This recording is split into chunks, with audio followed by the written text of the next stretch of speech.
Hey there, Michael Leckie and Mark Bowden here for the Career Ask Me Anything, where we answer any question that you have on your career. Michael, what have we got? All right. Today we have a follow-up question from Adam. And a while back we had a discussion around, have you noticed that people will ask a question and then answer it themselves? It was something we noticed about a question that we got. And Adam said, look, some of the principles you shared around coming from a place of values and stating who you are apply to so many situations. I wonder whether you've noticed any patterns on how to apply them in different situations. Small versus large groups, in-person versus email, different personality types of the person you're speaking with. Are there patterns to how people behave, or do the principles apply equally in all situations? And Mark, I think before you answer, I think what Adam is asking here is, do I have to be me in all situations, or do I have to be a different me for different groups and different individuals? So that's kind of what I take from it. But what do you think of Adam's question? Yeah, well, look, for me, I take this as a question around principles in general. And how do principles work when we come to working with other people, and especially from my point of view, communicating? And so what I did with that question there is chunk it up to a principle-based answer, because I'm not entirely sure where exactly that question is going. It's one of those questions that I can't quite put my hand on, but here I am as the expert here, and I now am put in a position where I need to answer a question. And so what I'm going to do is use the principle of always chunking up to the theme, the principle of it, and dropping down out of that. Now, when it comes to us as human beings, as personalities, let's call it, how do our own principles apply? Well, look, I think the thing is you've got to work out about yourself what is non-negotiable. What are the things that you aren't going to negotiate, and what are the things that are negotiable? What will you never lose, and what are you prepared to lose in order to work in a certain organization with certain people at a certain job in a certain place at a certain time, maybe? Okay? What are the things non-negotiable, and what will you negotiate? And then on top of that, have a think about those non-negotiable ideas, principles, maybe even values that you feel that you have. Because often people go, well, you know, your values are just unchangeable. I'm not sure about that. Under the right stress and pressure and for the right price, you know, and by that I don't mean just money. I mean all kinds of resource. If the right resource comes along with the right situation, people absolutely will change their values, and often for the better, and sometimes for the worse from some people's point of view, but people will change their values. So always think about your values and think about, you know what would have to be the right price for me to consider that I would change that value? Because you've done it before. Everybody has changed their values before at some point. They may not have been those deep integral ones that you still feel, but some of the peripheral ones will have changed. Michael, I don't know whether that answers anybody's question at all here. So what have you got on this one? When you show up in different groups and different situations, you have these values and principles, but what do you express? Is it very different to fit the situation, or is it always the same?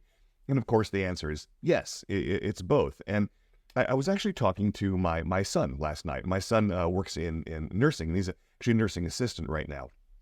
And one of the things, he does kind of some of the hard work with people that are in difficult places, and he's, doing all the, moving them around, getting them to the bathroom and things like that. It's difficult work with people in difficult circumstances who are hospitalized. And what we were talking about is, he said, people will say things, they'll have an opinion, they'll go off about this or that. He goes, I don't always agree with them, but if it's not something I fundamentally disagree with or think is bad or immoral or unethical, oftentimes I'll say, yeah, okay, sure, whatever. And it reminds me of your yes state, just letting people be who they are and then kind of moving forward without, condoning or advocating or joining. You can do that in some situations. So I think what you have to do is you have to first have done the work to know, who am I? What do I stand for? What are those core principles that matter to me? Those could change. They're difficult to change, as you point out, but they could. What are the core principles, and what are the things that don't matter as much?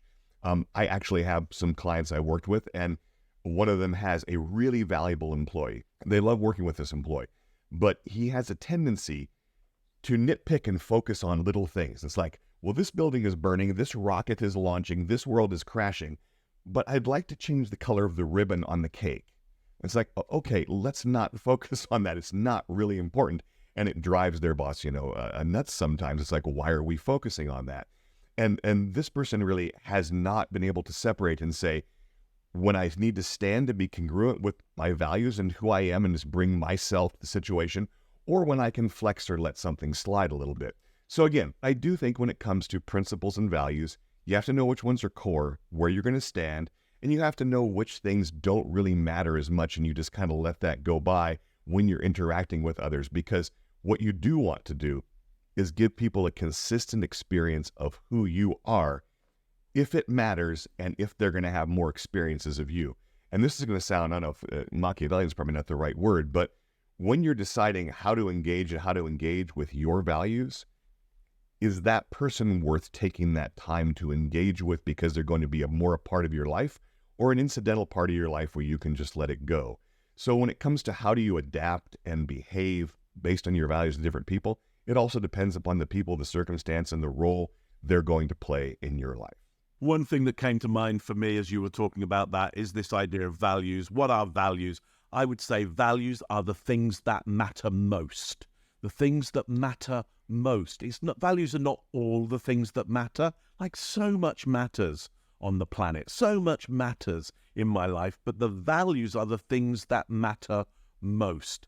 And so the things that matter most can change. When I had kids, obviously my values changed at that point because there were, two little entities who mattered more than anything else, and they had to matter more than anything else. It was important for that to happen. So do values change? Does what matters most change? Yes, absolutely. And there may be some core ones that you believe that you have, and that's fine to have that belief, but also, wait for those moments when the world around you will change drastically enough, and those values will get pushed, and some of them will change, and that's okay. That's really okay.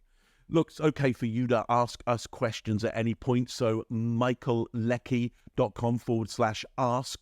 Ask us anything about your career, or just stick a note down below. Have a chat with us. Ask us questions. We'd love to answer them. We'll see you again soon. Bye now.